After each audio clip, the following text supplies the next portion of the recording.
अस्सलाम वालेकुम नाजरीन, स्पेशल टीवी के प्रोग्राम दस्तक के साथ मैं हूं आपका मेजबान मोहम्मद मुआविया।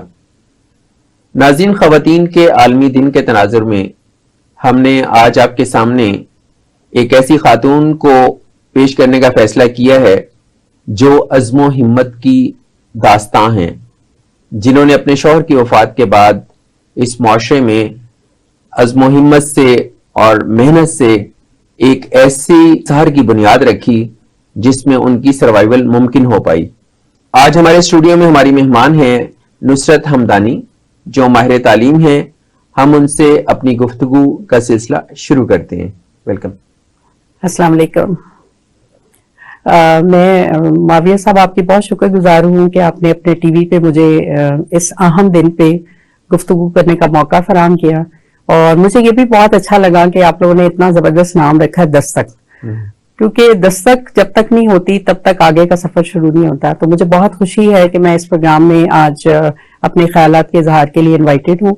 जब आपके हस्बैंड का इंतकाल हुआ तो उस वक्त आप ऑलरेडी जॉब में थी या उनके इंतकाल के बाद फिर आपने प्रैक्टिकल लाइफ में आने का फैसला किया? जब उनका इंतकाल हुआ जी, तो अगर आप देखें तो मैं एक आम सी खातून थी जो कि घर पे बैठी हुई थी, लेकिन चंद साल कबल, यूं समझ लें कि 1-1.5 साल हुआ था, तो मैंने यहाँ का मारूफ स्कूल है लाहौर का, दी पंजाब स्कूल, वहां पे मैं दरसो तदरीस के शोबा से मुंसलिक थी।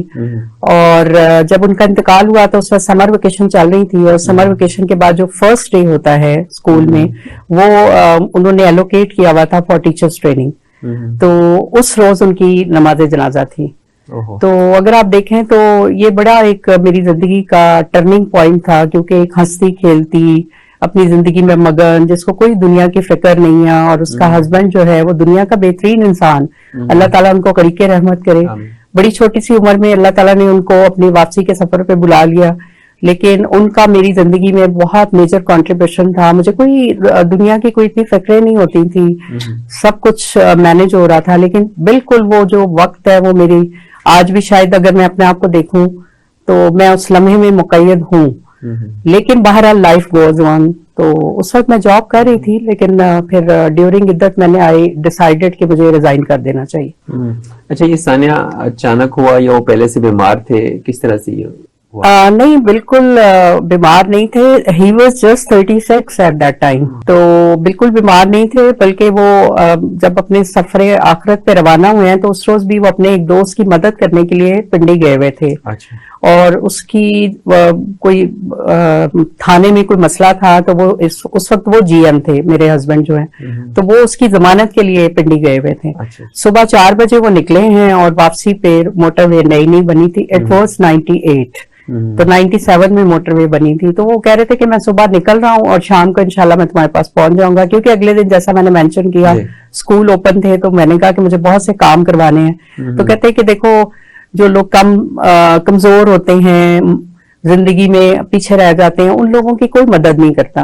तो मैं बस उसकी जमानत करवा के तो वापस आ रहा हूँ, तो शाम की चाय मैं आपके साथ ही पीऊंगा।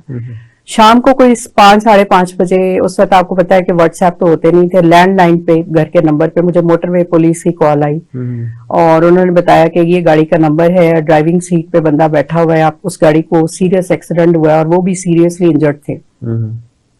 उनको वो लोग लेके गए हैं पिंडी बटियां बाईपास के पास, ये हुआ था। पिंडी बटियां जो DHQ हॉस्पिटल है उसमें लेके गए, तो वो बस उनकी हेड इंजरी थी, तो वो वहीं पे एक्सपायर हो गए, और we received a dead body at that time. तो तब आपके बच्चे बहुत छोटे होंगे? जी, मेरा बेटा उस वक्त 3 साल का था और मेरी बेटी 6 साल की थी। अच्छा। दोनों बच्चे छोटे थे मेरे।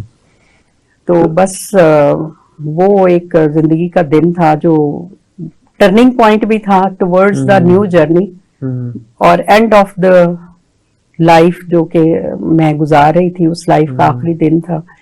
क्योंकि उसके बाद फिर वो जिंदगी में वो सहूलतें नहीं रही, वो मोहब्बत करने वाली शख्सियत नहीं रही।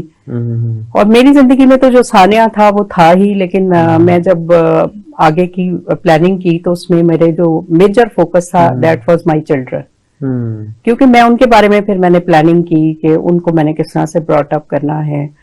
तो ये इस तरह से अचानक हुआ, मतलब मैं मेंटली प्रिपेयर्ड नहीं थी इस चीज के लिए। तो जब मैं इस चीज को रिलेट करती हूँ अपनी ट्रेनिंग्स में या कहीं पे भी लोग कहते हैं तो वो यस मैं ये जरूर कहूंगी कि मैं उस वक्त बेचारगी में मुब्तला हो गई। मुझे यूं जैसे लगा पाकिस्तानी सोसाइटी में अमूमन होता है कि आपके साथ कोई इस तरह का हादसा पेश आ जाए जी जिसमें खातून का हस्बैंड ही न रहे, जी तो वो बिल्कुल उस बेचारगी की कैफियत पे चली जाती जी, है और बिल्कुल। फिर सब लोग उस पे तरस खा रहे होते हैं जी और बिल्कुल। उसको भी फील होता है कि शायद मेरी कोई ऐसी मिजरेबल कंडीशन है जिससे अब मैं लोगों के सहारे पे मुझे जीना है। जी तो वो कैफियत आप पे भी आई? वो कैफियत भी आई और उस कैफियत को अगर मैं आज से 24-25 साल पीछे मुड़ के देखूं और अब मैं जिन खवातीन से मिलती हूँ या इवन मेल से, तो मैं लोगों को ये कहती हूँ कि असल में जब किसी की जिंदगी से कोई चला जाता है, चाहे वो कोई भी रिलेशन हो, ये हस्बैंड वाइफ का नहीं, कोई भी रिलेशन हो, आपने एज सोसाइटी और आप नियर एंड डियर वन अपना रोल प्ले करना होता है उस बंदे को उस सिचुएशन से निकालने में। क्योंकि देखिए ये सिचुएशन जो है ना ये अल्लाह ताला की तरफ से है और इसको हमें अपने ईमान का हिस्सा समझ के हमें कबूल करना होता है, लेकिन हम कबूल नहीं कर पाते क्योंकि हमारी ट्रेनिंग नहीं हुई होती, हम रिएक्ट करते हैं। जबकि मैं कहती हूँ कि सिचुएशन कोई भी हो उसको रिस्पॉन्स करना होता है। रिस्पॉन्स करना आना चाहिए जी, रिस्पॉन्स कैसे करना है, आपने इमोशन कैसे कंट्रोल करने हैं, आपके जो दाएं बाएं लोग हैं उनमें से आइडेंटिफाई करने हैं कि कौन से सिंसियर वन है। बाज दफा इस तरह की जो मेरी सिचुएशन थी, खवातीन के साथ स्पेशली ऐसा होता है अनफॉर्चुनेटली कि बाज दफा आपकी हमदर्दी और इखलास के जो लिबादे में ओढ़े हुए कुछ ऐसे लोग भी आपकी जिंदगी में आ जाते हैं जो आपके लिए नुकसानदेह होते हैं। उनको पहचान करनी तो ये बहुत जरूरी होती है। और बाकी ये कि मैं जरूर ये कहूंगी कि हमें मुआशी तौर पे, मुआशरती तौर पे इन चीजों की तरफ सोचना चाहिए कि खुदा ना खासा ऐसा कुछ हो जाए तो आपने अपनी मुआशरती जो जिंदगी है उसको कोप कैसे करना है और अपनी मुआशी हालत जो है उसको सस्टेन कैसे करना है। अच्छा, उस एज में जाहिर है कि आप क्वाइट यंग थी जी, तो उस वक्त दूसरी शादी का फिर नहीं सोचा आपने, या फैमिली ने या किसी ने आपको ये मशवरा नहीं दिया, या आप पे ये प्रेशर नहीं आया कि आप दूसरी शादी कर लें? दूसरी शादी का देखें प्रेशर तो नहीं आया इस तरह से, क्योंकि मैंने ड्यूरिंग माई इद्दत ही डिक्लेयर कर दिया था कि I won't be go for this option. एक तो ये चीज जब आप बहुत ज्यादा फर्म होके एक डिसीजन लेते हैं तो लोग ना थोड़ा सा आपको स्पेस देते हैं कि चले शायद अभी नहीं तो 4 महीने बाद, 6 महीने बाद, तो वो टाइम टू टाइम मेरे ऊपर ये चीज होती रही, मुझे इंसिस्ट किया जाता रहा क्योंकि हम लोग 9 बहन भाई हैं और मैं सबसे बड़ी थी और हम 2 बहनें उस वक्त मैरिड थी, तो एक एल्डर वन जो है वो विडो हो जाए तो पेरेंट्स के ऊपर भी एक प्रेशर था मेरे।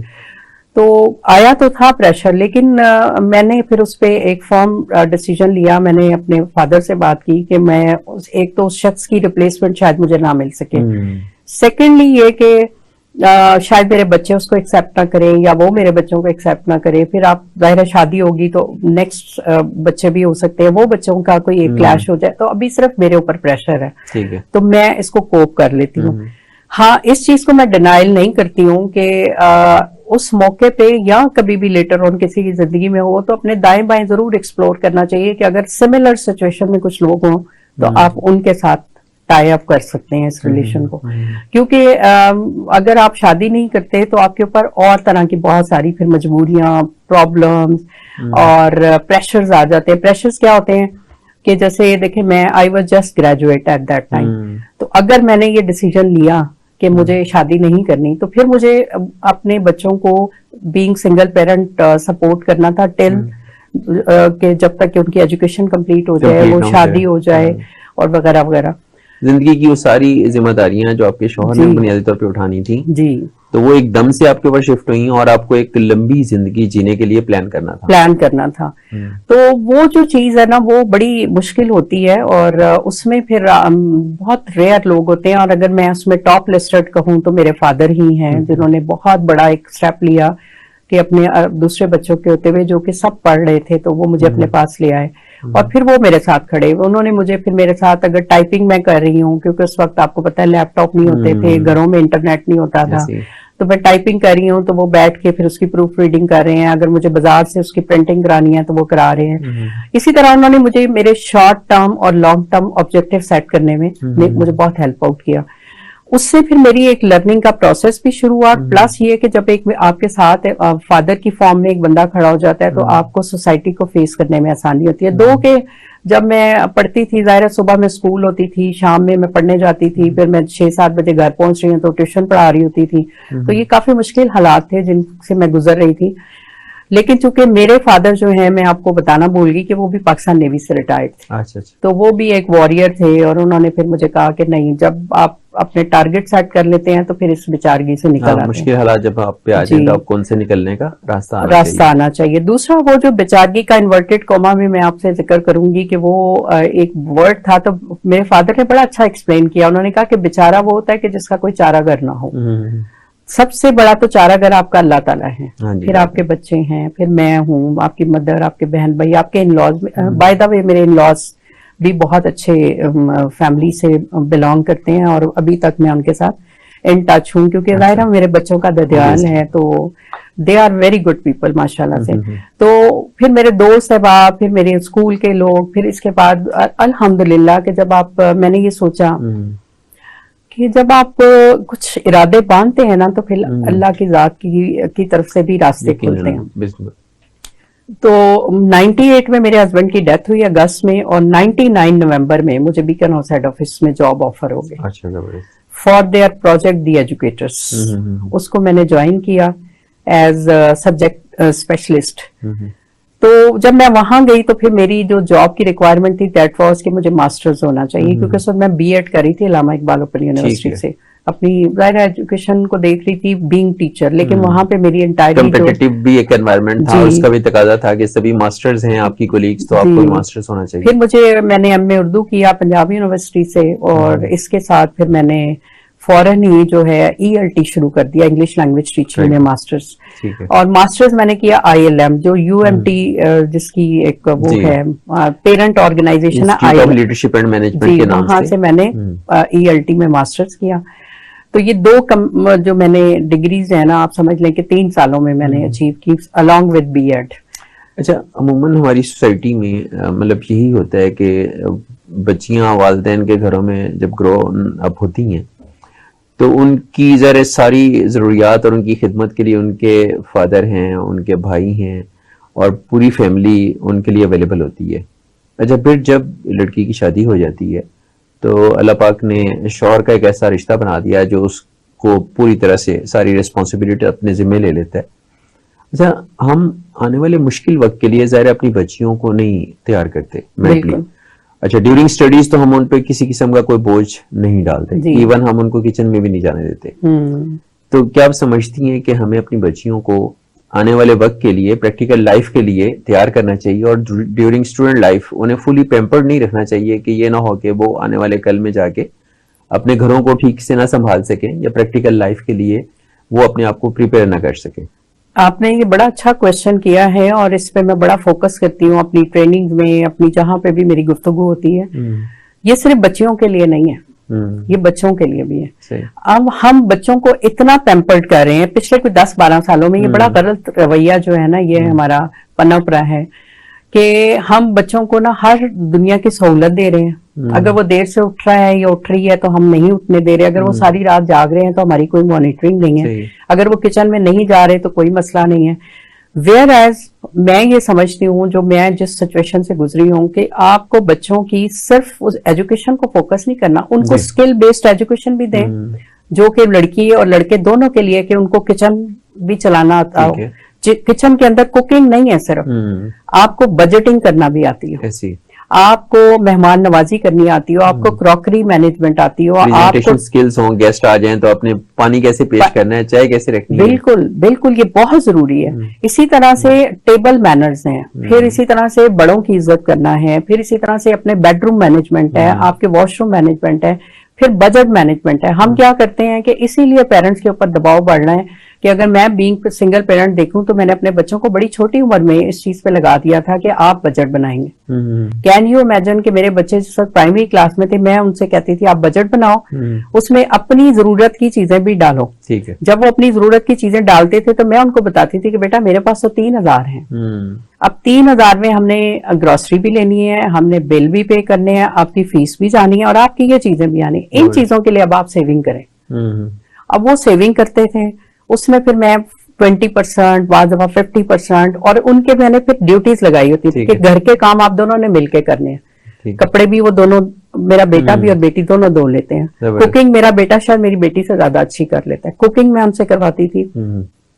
फिर इसी तरह से जो घर के अंदर आपकी चीजें पड़ी होती हैं, बाज दफा आप सालों में यूज नहीं करते, तो वो चीजों को चैरिटी में क्यों निकालना है, और फिर चैरिटी में अगर देना है तो आपने राइट पर्सन किस तरह से ढूंढना है। उससे मेरे बच्चों में ये एहसास जिम्मेदारी पैदा हुआ। ओवरऑल अपनी लाइफ स्किल्स उनकी डेवलप की साथ ही बचपन से जी। अच्छा, मेरी देखा देखी मेरे माशाल्लाह से बाकी बहन भाई, अल्लाह ताला उनको आबाद रखे, वो सब आबाद थे, उन्होंने फिर अपने बच्चों में ये चीजें ट्रांसफर की। तो एक ट्रांसफॉर्मेशन हमारी फैमिली में हुई। फिर मेरे दोस्त अहबाब में हमने जब जिक्र किया, तो हमें बच्चों को पैम्पर्ड इस तरह नहीं करना चाहिए कि दुनिया हर मोबाइल मांग रहे हैं, हम उन्हें मोबाइल दे रहे हैं, गाड़ी उन्हें इंडिपेंडेंट दे रहे हैं, पिक एंड ड्रॉप दे रहे हैं, उनको कोई दुनिया की जो गर्म हवा नहीं लगने दे रहे।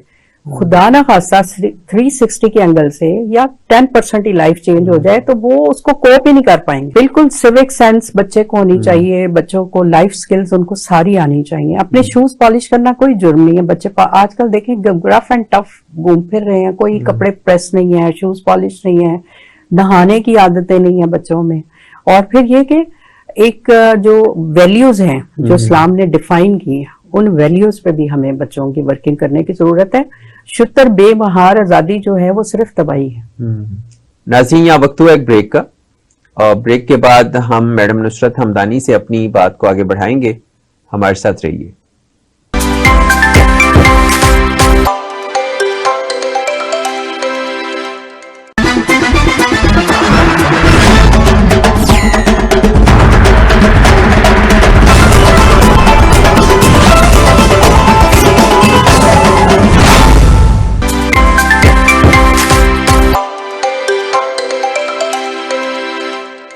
Welcome back. अच्छा मैडम, ये बताइए कि जब आपके साथ ये सारा मामला हो गया, आपके हस्बैंड की डेथ के बाद आपने इद्दत पूरी की, तो फिर आपने स्कूल को रीजॉइन किया? जी, मैं जैसे बता रही थी कि ये समर वेकेशन के बाद का वाकया है जब मेरे हस्बैंड की डेथ हुई। तो उसके बाद जब मैं फर्स्ट डे स्कूल गई तो मेरा जो पहला act that was submission of my resignation, क्योंकि मुझे यूं लगता था कि दुनिया अब खत्म होगी, आई कांट डू एनीथिंग और I should like leave everything, and I was planning to isolate myself from everyone, society से, स्कूल से, बच्चों से। मतलब मुझे मतलब होपलेस एक पर्सनैलिटी बन गई थी मैं। आपने सोचा कि जॉब छोड़ दी जाए, सब कुछ छोड़े जाए और घर पे बैठ जाए। मतलब एक वो जो होता है ना कि आप एक बहुत बड़े मेंटल और फिजिकल इमोशनल ट्रॉमा से गुजर रहे होते हैं, तो उसमें फिर मेरे बच्चों का भी मेरे ज़हन में उस वक्त नहीं था कि मैं अपने बच्चों के बारे में सोचूं, मैं अपने फ्यूचर की कोई प्लानिंग करूं। तो जो मेरी हेड थी उस वक्त स्कूल में, उनका नाम था इरशाद खान। उन्होंने मुझे मेरा रेजिग्नेशन पकड़ लिया, रख लिया उन्होंने, और शी सेड के देखें नुसरत, इस तरह तो नहीं होता कि आप अभी रिजाइन कर देंगी, आप इद्दत के बाद आई हैं, आपको इद्दत में भी हमने सैलरी दी, तो आपको अपनी सैलरी लेनी चाहिए और 1 मंथ का आप अपने आप को टाइम दें। अब 1 मंथ की जब उन्होंने मुझे कहा तो जाहिर है कि मैं रोज जाना स्कूल शुरू हुई। तो 1-1.5 हफ्ते बाद she called me in her office, और फिर वहां पे she had a meeting with me, और शी आस्क्ड कि आपके फादर हैं, आपकी मदर हैं, आपके लॉज हैं, आपके बहन भाई हैं। तो मैं बड़ी हैरान हुई कि इनको तो पता है कि सब हैं। मैंने कहा जी सब हैं। तो मुझे कहती हैं कि अब मुझे ये बताओ कि आपके बच्चों के जो फादर हैं वो हैं। तो मैं बिल्कुल एक लम्हे के लिए जो है ना वो बिल्कुल ऐसे हो गई कि डम, कि ये क्या सवाल है, इनको तो ये भी पता है। तो उन्होंने कहा क्या तुम अपने बच्चों को जमाने के रहमो करम पे छोड़ के और इस हादसे की वजह से घर पे बैठ जाओगे? क्या तुम्हारे ज़हन में ये नहीं आता कि तुम अपने बच्चों को खुद पिक एंड ड्रॉप दो, उनके साथ स्कूल में स्टे करो, उनकी हर मुश्किल आसानी को अपनी नजर के सामने रखो, उससे उनका एतमाद भी बिल्डअप होगा। तो वो that was the turning point of my life, मतलब प्रोफेशनल लाइफ। मैंने सोचा यस, ये बात तो बिल्कुल ठीक है कि मैं घर में बैठ जाऊंगी तो मेरे पास करने को कुछ नहीं होगा और मैं सारा दिन इंतजार करूंगी। बच्चों को अगर स्कूल में कोई मसला होगा, पिक एंड ड्रॉप का एक इशू हो सकता है, मैं कैसे इनको पिक एंड ड्रॉप करूंगी। तो फिर मैंने प्लान किया, जो मेरी गाड़ी मेरे हस्बैंड की एक्सीडेंशियल थी, उसको मैंने वर्कशॉप भेजा, उसको रिपेयर कराया, फिर मैंने ड्राइविंग सीखी और फिर मैंने बस वहां से मैंने अपने सफर का आगाज किया। और ये क्रेडिट गोज टू मिस्टर शाद खान के, उन्होंने मुझे मतलब ये देखिए, ये फैक्टर्स होते हैं जो मैं अब बात करती हूँ ना, कि कुछ फैक्टर्स ऐसे होते हैं जिनको जंप इन करना चाहिए इस तरह की सिचुएशन में, और जो थिंकिंग है उसको मोल्ड करना चाहिए। यानी आपके इर्द गिर्द जो लोग हैं आपसे वाबस्ता, वो आगे बढ़े और आपको उस मुश्किल से निकालने के लिए हेल्प आउट करें। तो अल्लाह ताला के फैसलों को कबूल करना और फिर इस तरह से लोगों को साथ खड़े होना, उससे फिर ये होता है कि आप अपनी जिंदगी के short term long term objective बनाते हैं। तो वहीं पे फिर मैंने जब वो स्टे किया तो उसी दौरान में उन्होंने फिर मुझे रेफर भी किया कि इस तरह से न्यूज़पेपर में ऐड आया है, आप अगली जॉब के लिए अप्लाई करें। तो ये अल्हम्दुलिल्लाह कि अल्लाह ताला की जात में बहुत मुश्किलात होती हैं। अच्छा, ये भी वैसे बड़ा एम्प्लॉयर का या आपके सीनियर का ज़र्फ होता है कि वो अपने एम्प्लॉय को कहे कि ये एक अच्छी अपॉर्चुनिटी, आप इसको अवेल करें। यहाँ पे असल में एम्प्लॉय और एम्प्लॉयर जो है ना, आजकल के जमाने में थोड़ी सी सेल्फिशनेस आ गई है। एम्प्लॉय जो है चंद 100 रुपयों के लिए बहुत तेजी से शिफ्ट करते हैं अपनी जॉब, स्विच ओवर होता है।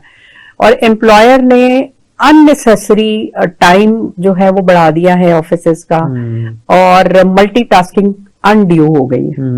मतलब ये बिल्कुल एक सेपरेट टॉपिक हो जाएगा, लेकिन चूंकि मेरा एक बड़ा रिच एक्सपीरियंस है, तो वो जो मल्टीटास्किंग है ना, वो बाज दफा इंसान को इतना फेडअप कर देती है कि वो सिंसियर होते हुए जॉब छोड़ देता है। एक खास सिमत में किसी फर्ज की जो है उसकी प्रोग्रेस, हाँ जी, उससे आप 5-7 किस्म के मुख्तलिफ काम लेके जो उसके नहीं बनते होते, जी उसके नहीं बनते, तो वो आप उसको मजबूर करते हैं कि वो फिर कहीं दाएं बाएं देखना शुरू करते हैं, और जो उसको को मौका मिलता है वो स्विच कर जाता है। जी, ये जो ऑर्गेनाइजेशनल मैनेजमेंट एंड डेवलपमेंट है, स्ट्रक्चर्स डेवलप करना है, ये भी एक बहुत बड़ा टॉपिक है जिसपे हम इंशाल्लाह पे कभी बात करेंगे। लेकिन अगर मैं उस अपनी मोमेंट को रिकॉल करूं तो मैं उन टीचर्स में थी कि मैंने उसी साल, जिस साल मेरे हस्बैंड की डेथ हुई है, यानी कि नेक्स्ट ईयर जब मैं इद्दत के बाद गई, उस साल मैंने best teacher of the year का अवार्ड लिया। उसके बाद फिर मैं जूनियर विंग उसी स्कूल का है, वहां पे मुझे बॉयज विंग में टीचर रखा गया, और मैं 2 साल जो है 99 नवंबर तक मैं वहां रही।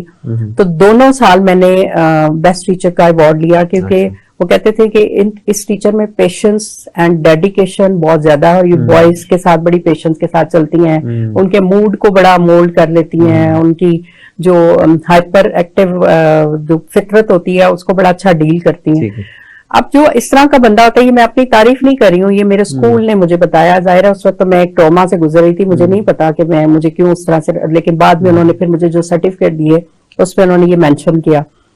तो इस तरह के टीचर को अगर एक एम्प्लॉयर जो है वो सजेस्ट करता है कि आप इस तरफ चले जाए, तो विच मीन कि वो सोसाइटी को एक स्किल्ड एंड एक क्वालिफाइड बंदा एक दूसरी ऑर्गेनाइजेशन को दे रहा है। तो इस तरह से हाउ कंट्री ग्रोज। जबकि हमारे यहाँ ये होता है कि अच्छे लोग हैं तो उनको कम सैलरी पे रख रहे हैं, तो जाहिर ही बात है फिर उससे ये मसले होते हैं कि वो छोड़ जाते हैं। जी।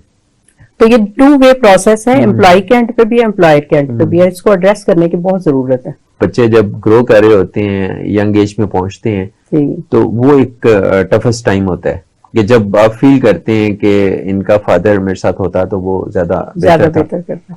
तो उस टाइम को आपने कैसे हैंडल किया और बच्चों को आपने कैसे डेवलप किया?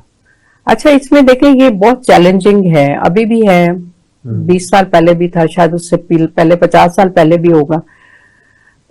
जैसे मैंने अभी एम्प्लॉय और एम्प्लॉयर की बात की, दूसरा मेरा जो इशारा है अब मैं वो करूंगी, जो joint family setup. Joint family setup, either your in laws or your parents house. आपको अगर बहुत मुश्किलात आ जाती हैं जब आपके एक ही घर में 2-3 फैमिलीज इकट्ठी रह रही हो, तो उनके बच्चे बड़े हो रहे हो, तो आप अपना किचन और इस तरह की चीजों को सेपरेट कर लें अंडर वन रूफ। एक तो फाइनेंशियल आपकी इश्यूज एड्रेस हो जाते हैं, दूसरा ये कि आपके बच्चों की लुक आफ्टर बड़ी अच्छी हो जाती है। जैसे कि I was like visiting the school across the Pakistan, क्योंकि बड़ी वेरी सोन में I was transferred into the quality assurance department. तो उसके लिए फिर मुझे स्कूलों को विजिट करना होता था पाकिस्तान में, ट्रैवलिंग बहुत करनी होती थी, और बाद दफा 2-2 हफ्ते में घर नहीं वापस आती थी। लेकिन मेरे चूंकि पेरेंट्स, मेरे बहन भाई वो मौजूद होते थे, और वो उसी तरह से मैंने अपने बच्चों को बताया हुआ था कि आपको जो ये कहा जाए, जो रूटीन सेट है उसको आपने फॉलो करना ठीक है। है। उनको मैंने ये कहा था कि आप लोगों ने देखें, इनको जहां डांट पड़नी है वहां पढ़नी है, आपने ये नहीं करना। अगर ये बच्चे बिगड़ गए, पूरी सोसाइटी कहेगी बिन बाप दे बच्चे सी ते मां ने ख्याल नहीं रखा तो बिगड़ हाँ, बिगड़ गए। गए। लेकिन अगर ये सुधर गए तो मेरी जिंदगी का वो ऑब्जेक्टिव जो मैंने बीइंग सिंगल पेरेंट एक फैसला लिया है वो मेरा अचीव हो जाएगा। तो उसमें मेरे पेरेंट्स का भी बहुत बड़ा रोल है। ठीक है। और मेरे घर में चूंकि मेरे फादर नेवी से थे तो एक डिसिप्लिन्ड एनवायरनमेंट था, तो इसलिए समहाउ यस, ये मैं इससे एग्री करती हूँ कि मसाइल आ सकते थे, लेकिन समहाउ मेरा बेटा जो है he was very close to my father. और जिस वक्त मेरे फादर की डेथ हुई तो उस दिन मेरे बेटे की ये स्टेटमेंट थी कि आज मैंने अपने अब्बू खोए हैं, क्योंकि उसको तो अपने फादर याद ही नहीं थे। तो वो उसकी तरबियत में उनका बड़ा रोल था। जो मेरी बेटी है उसकी तरबियत में मेरा तो था ही, लेकिन मेरी बहनों और मेरी मदर का बहुत रोल था। तो मेरी जो छोटी बहनें थी, जो सबसे छोटी सिस्टर है वो 5 साल बड़ी थी मेरी बेटी से, तो इस तरह से they were having a friendship between them. तो उससे भी उनकी काफी, तो इसलिए मुझे ये इशू नहीं आया। लेकिन यहाँ पे मैं एनकरेज करूंगी ज्वाइंट फैमिली सिस्टम को, ठीक है, जिसको हम बिल्कुल, और दूसरा ये कि मेरे बच्चे को कोई डांटे ना, ये बहुत गलत है। अच्छा, अभी तो शादी होते ही यानी नया जोड़ा वो तय कर लेता है कि हमने पेरेंट्स के साथ नहीं रहना और हम अलग हो जाएं। तो आप समझती हैं कि ये रवैया दुरुस्त है कि इधर शादी और फौरन आप सेपरेट? देखिए, ये भी एक माशरती अलमिया है कि हमने सिर्फ शादी को ये समझा है कि शादी जो है ना वो एक लड़का और लड़की की कनेक्शन है। अभी ऐसा ही बन गया, यानी अब फैमिली बाइंडिंग उस तरह से नहीं है जी। इसको मैं समझते हैं कि सिर्फ दो लोगों का आपस में ताल्लुक है, नहीं, इसी और से समटाइम ससुराल दोनों साइड का वो बिल्कुल ही एक दूसरे से लाताल्लुक हो जाते हैं।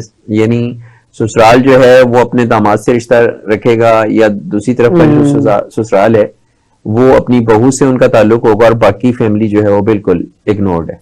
शादी जो है ना, अगर हम इस्लाम की रूह से देखें तो ये 2 खानदानों का मिलाप है, क्योंकि उस खानदान की अपनी रवायात हैं, इस खानदान की अपनी रवायात हैं। लेकिन जब हम रिश्तों को जोड़ते हैं, चाहे वो लड़का लड़की है, चाहे वो 2 खानदान है, तो उससे एक अच्छा सेहतमंद माशरा वजूद में आता है। हमारा जो माशरती जो निजाम है वो इसलिए भी जवाल पजीर है कि हम इन चीजों से बाहर निकलते जा रहे हैं, और ना चाहते हुए भी या चाहते हुए हम इस चीज को नहीं रियलाइज कर रहे कि आने वाले वक्त के अंदर तलाकों की शरह बहुत बढ़ जाएगी। जब तलाकों की शरह बढ़ेगी तो फिर माशरती बेराह रवी बढ़ जाएगी, और जब वो बढ़ेगी तो फिर हमारा माशरा कहाँ खड़ा होगा। तो इस्लामिक पॉइंट ऑफ व्यू से भी, और अगर आप पूरी दुनिया में देखें, हम लोग कहते हैं जी यूरोप में जो है वो तो शुतर बेमुहार आजादी है। नो, मेरी बेटी जो है वो पढ़ने के लिए बाहर गई हुई है, और पिछले कोई चंद सालों से वहां है, तो वो कहती है कि हमसे ज्यादा वो इंटरकनेक्टेड है अपने बुजुर्गों के साथ। और वो संडे हर सूरत नहीं तो फोर्टनाइटली तो वो सारे एक जगह पे इकट्ठे होके चाय का कप तो जरूर इकट्ठे पीते। ठीक है। हमारे यहाँ पे अगर हम ये कहें कि नहीं शादी हो गई है और फटाफट से अलग हो जाएं, देखें लड़का और लड़की को एक दूसरे को समझने के लिए बड़ा टाइम चाहिए होता है। तो उसके लिए जो घर वाले होते हैं ना, वो उनको एक तो गाइड भी कर रहे होते हैं, और उनकी जो गलतियां होती हैं उनको शेडो करके तो उनको करेक्टिव मेजर ले रहे होते हैं, जिससे शादी चलने में कामयाबी का अंसर बढ़ जाता है। आपके बच्चे अब कहाँ तक पहुंचे हैं लाइफ में?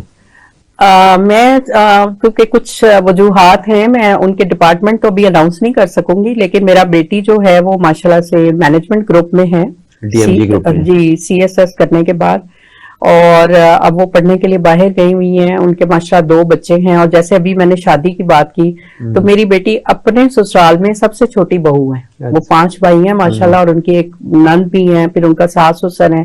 तो वो उनकी उसी तरह ही रिस्पेक्ट करती है जिस तरह के वो मेरी करती है। उसकी तरबियत मेरे पेरेंट्स ने, बहन भाइयों ने इस तरह की कि उसने उस फैमिली को ऑन कर ली। यानी CSS ऑफिसर होने के बावजूद और अथॉरिटेटिव जॉब होने के बावजूद उन्होंने प्रेफर किया कि वो कंबाइंड फैमिली सिस्टम में रहें। जी, there is a difference between the official and personal life. और दूसरी बात ये कि अगर आप CSP ऑफिसर हैं तो इसका हरगिज मतलब नहीं कि आप बदतमीज हों। आपको तो वेल ग्रूम्ड होना चाहिए, और आप लोगों के दिलों में जगह बनाएं कि लोग कहें कि बड़ा पढ़ा लिखा और समझदार और एक प्रोसेस से गुजरा हुआ इंसान है। तो बेटा मेरा जी, उसने पहले तो वो माशाल्लाह क्वालिफाइड है स्टेट बैंक का, वहां का माशाल्लाह वो first, he stood first from निबाफ, नेशनल इंस्टीट्यूट ऑफ बैंकिंग जो है वहां से।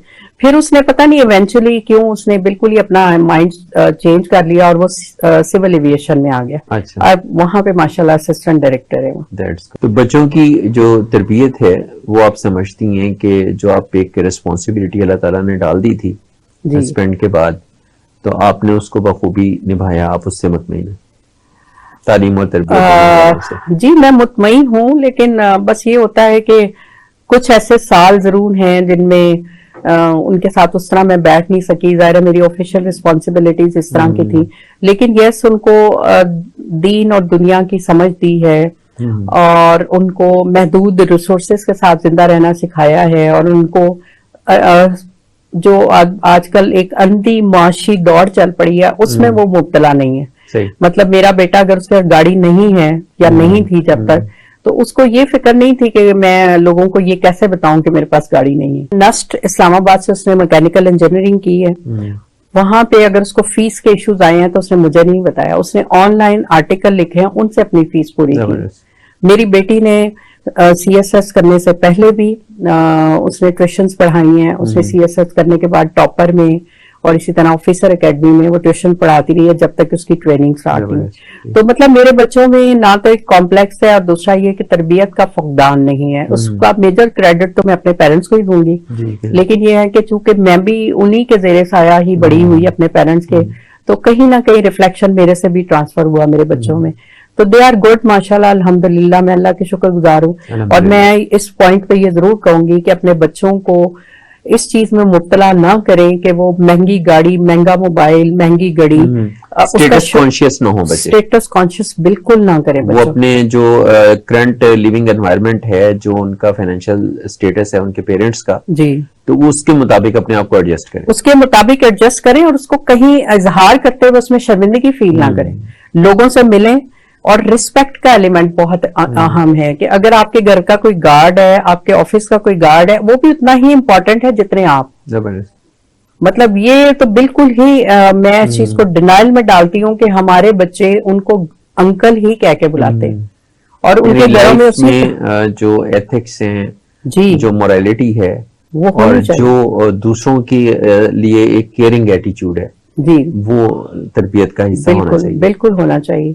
और सेकेंडली ये है कि आपके बच्चों को खुद पता होना चाहिए कि उनकी जरूरियात का जो स्फेयर है वो बढ़ना है, तो उसके मुताबिक आमदनी को फिर कैसे बढ़ाना है, सेल्फ मेड उनको बनाएं, वो खुद एक्सप्लोर करें। अगर इंटरनेट पे कोई जॉब्स हैं ऑनलाइन अवेलेबल तो वो करें। अगर अपने अखराजात माँ बाप की जरूरतों का भी ख्याल रखें। जैसे अब मेरा बेटा है वो बड़ा इंसिस्ट अब करता है कि आप जॉब छोड़ दें, जबकि मैं उससे कहती हूँ कि बेटा मैंने जिंदगी में इतनी टफ और इतनी एक्टिव लाइफ गुजारी है। नाज़रीन, यहाँ वक्त हो एक ब्रेक का। ब्रेक के बाद हम अपनी गुफ्तगू को आगे बढ़ाएंगे, हमारे साथ रहिए।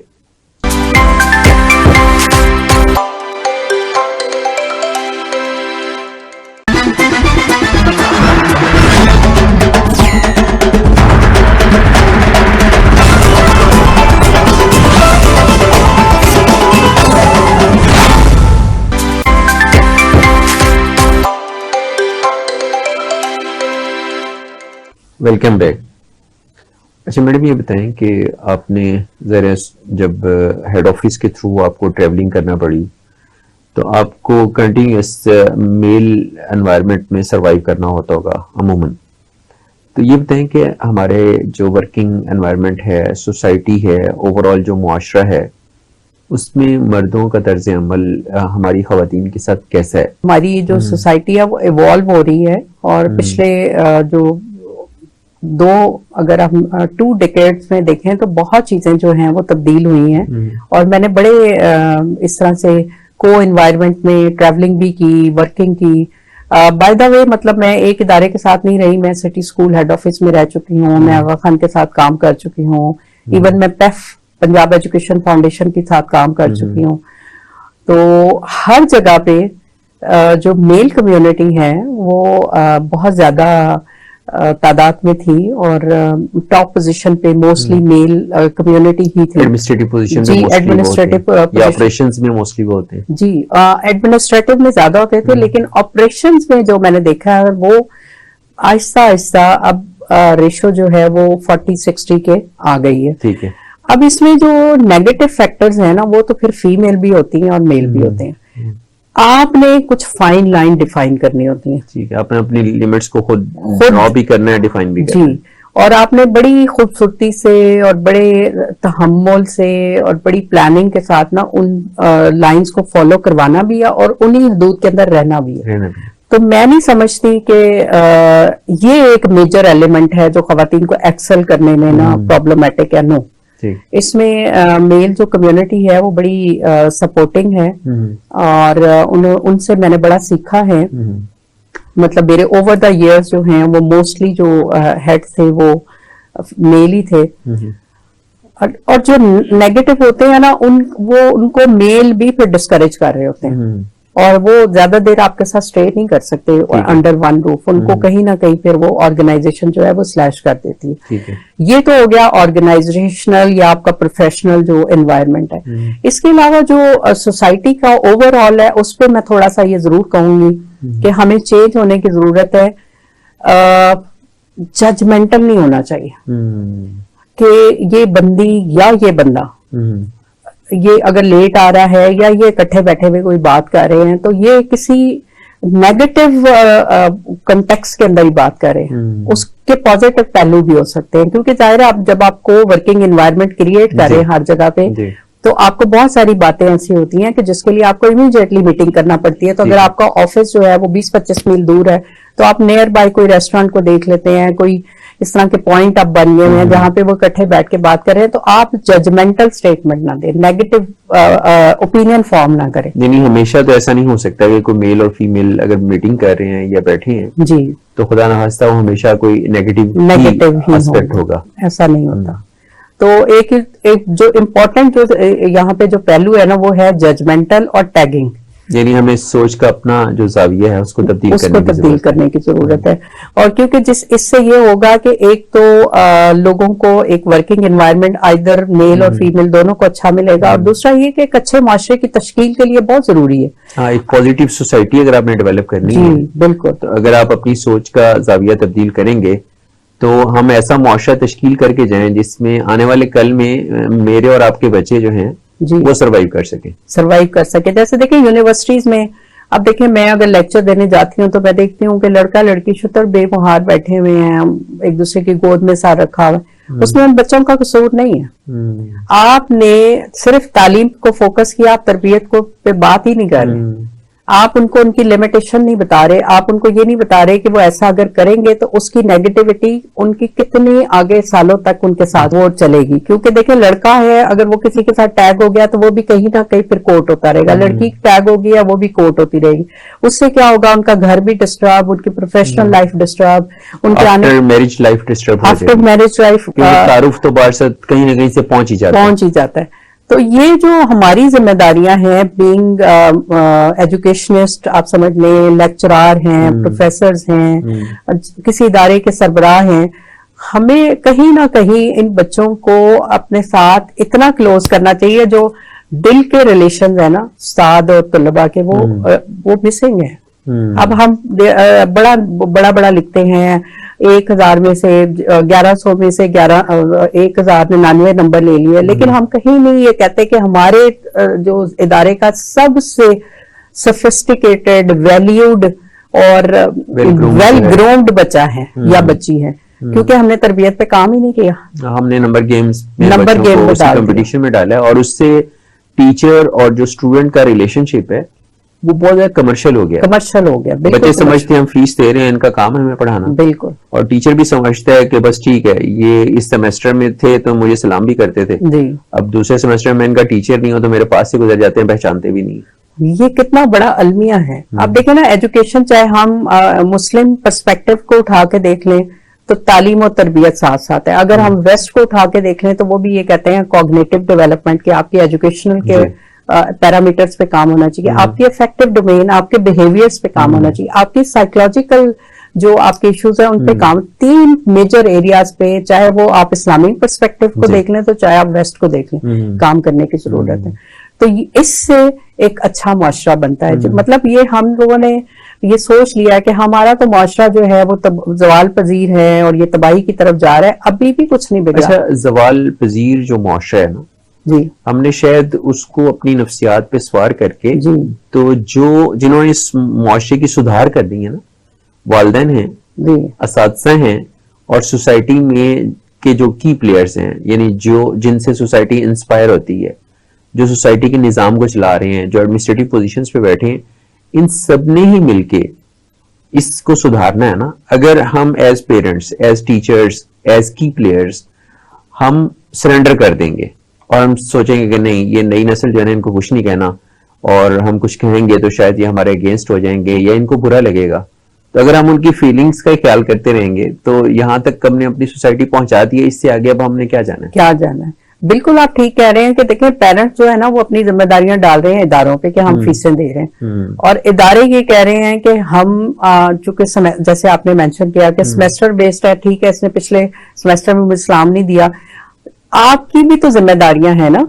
हमारी जो जिम्मेदारियां हैं पेरेंट्स के हवाले से हमें उन पे कायम दायम रहना चाहिए। अगर आज भी मेरा बेटा जो है अपनी बीवी के साथ अगर ऊंची आवाज में बात करता है या मेरी बहू जो है वो कोई लिमिट क्रॉस करती है, तो मुझे उसको बीइंग जो मदर इन लॉ नहीं देखना, मुझे ये देखना है कि उसका रिएक्शन क्यों आया। तो ज्यादती तो मेरे बेटे की तरफ से हुई है, ठीक है, तो उस चीज का सुधार जो है वो मेरे घर में होगा, तो वो जगह जगह बैठ के लोगों को ये नहीं बता रही होगी कि मेरा ससुराल ऐसा है। मतलब मैं I am very much blessed अल्हम्दुलिल्लाह कि मेरी बहू दुनिया की बेहतरीन लड़की है, माशाल्लाह। मेरा दामाद दुनिया का बेहतरीन लड़का है, क्योंकि मैंने अपने बच्चों से कहा कि अब ये आप लोगों के लाइफ पार्टनर है और इनके फैमिली अब आपकी फैमिली है। तो ये जो चीज है ना, इसी तरह उस्ताद के लिए भी है कि उस्ताद ने जिम्मेदारी लेनी है कि मैंने इस बच्चे की तरबियत करनी है। डरना किस बात से है? देखिए बच्चे को तो कुछ पता नहीं है, हम जो उसको माहौल दे रहे हैं उसमें वो ढलता जा रहा है। अगर उस माहौल को हम लिफ्ट करना शुरू करेंगे, नया माहौल देंगे तो नए माहौल में आ जाएंगे। इवॉल्व होती है सिचुएशन कभी। अगर आज डिक्लाइन की तरफ नजर आ रही है तो वो डिक्लाइन ओवरनाइट नहीं हुआ, ओवर द इयर्स हुआ। अगर सुधार की तरफ जाना है तो ओवर द ईयर होगा, लेकिन स्टार्ट करना पड़ेगा। The journey of 1000 mile begins with a single step. और वो वाली बात के ब्लेम गेम से बाहर निकल के, टैगिंग से बाहर निकल के, लेबलिंग से बाहर निकल के अपने अपने हिस्से का, वो जो फराज का जो शेर है कि शिकवाए जुल्मते शब से तो कहीं बेहतर था, अपने हिस्से की कोई शम्मा जलाते जाते। तो हमने सबने, आपने, मैंने, हम सब ने अपने अपने हिस्से की शम्मा जलानी। अच्छा, चूंकि ये आपका माशाल्लाह प्रोग्राम जो है दस्तक, और फिर इसको आप एसोसिएट कर रहे हैं खवातीन का जो दिन है उसके हवाले से, तो यहाँ पे मैं खवातीन से ये कहूंगी कि देखें प्लानिंग जो है ना वो चाहे मेल की जिंदगी की है चाहे फीमेल की जिंदगी की है, प्लानिंग को करना बहुत जरूरी है। और उसके लिए आपको अपने short term, long term objective जो हैं वो डिसाइड करने होते हैं। उसके अकॉर्डिंगली आपको अपनी एजुकेशन या अपनी स्किल,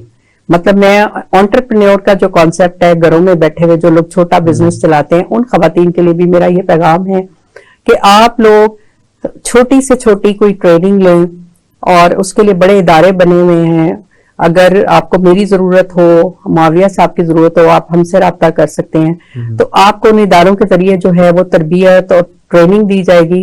तो अब जो एक ये अमल है ना कि आपको कभी आपने इसी तरह हाथ रखना है और दूसरे ने ही आपको देना है, और आपने रोना है और दूसरे ने आके आपके आंसू पहुंच रहा है, इस चीज से बाहर निकल आए। क्योंकि हम 50% है पाकिस्तान का, तो हमारा रोल जो है सिर्फ घर की जिम्मेदारियां चलाना नहीं है, जो कि आज की गुफ्तगू में भी हमने कहा कि कुछ समहाउ हम इन चीजों से भी जो है वो रूह गर्दानी करते हैं और हम अपनी जिम्मेदारियों को उस तरह से अदा नहीं करते। तो हमें टीवी पे वक्त बर्बाद करना, मोबाइल पे वक्त बर्बाद करना, उसके बजाय अपनी जिंदगी को एक बामकसद बनाना है। और बामकसद बनाने के लिए ये है कि आप रोजगार के सिलसिले में अपने हस्बैंड, अपने भाई, अपने बाप का साथ दें, और अगर आपकी तालीम जो है अधूरी है तो उसको मुकम्मल करने की प्लानिंग करें। और अगर आप की शादी नहीं हुई है तो आप एक बेहतरीन बेटी का, बहन का रोल प्ले करें। अगर आप शादीशुदा हैं तो आप बेहतरीन बहू, सास का रोल प्ले करें, ताकि एक बेहतरीन माशरा तश्कील करने में आपका भी उतना ही हिस्सा हो जितना कि हम एक मर्द से एक्सपेक्ट करते हैं। बहुत शुक्रिया, थैंक यू वेरी मच। नाज़रीन, आज हमने अपने स्टूडियो में दावत दी थी मैडम नुसरत हमदानी को, जो एक बाहिम्मत खातून हैं और जिन्होंने लाइफ में आने वाले एक हादसे को अपने लिए बेचारगी बनाने की बजाय उससे निकलने की राह तलाश की और उन्होंने अपने आप को प्रोफेशनली बहुत ज़्यादा डेवलप किया और इस काबिल किया कि वो आज के इस जदीद दौर में हिम्मत और हौसले के साथ आगे बढ़ सकें। आज वो न सिर्फ एक कामयाब खातून हैं बल्कि उन्होंने अपने बच्चों की उस तरह से तरबियत की जैसा कि उनकी अपनी ख्वाहिश थी और आज वो अपने जैसी बेशुमार खवातीन को ट्रेनिंग दे रही हैं, उनकी तरबियत कर रही हैं, उनको गाइड कर रही हैं और उनकी काउंसलिंग कर रही हैं। मुझे उम्मीद है कि खवातीन उनके इस जज्बे से ज़रूर सबक सीखेंगी। मुझे उम्मीद है कि आपको हमारा ये प्रोग्राम बहुत पसंद आया होगा। अपने फीडबैक से ज़रूर आगाह कीजिएगा। अपने मेज़बान मोहम्मद मुआविया को इजाज़त दीजिए। अल्लाह हाफिज़।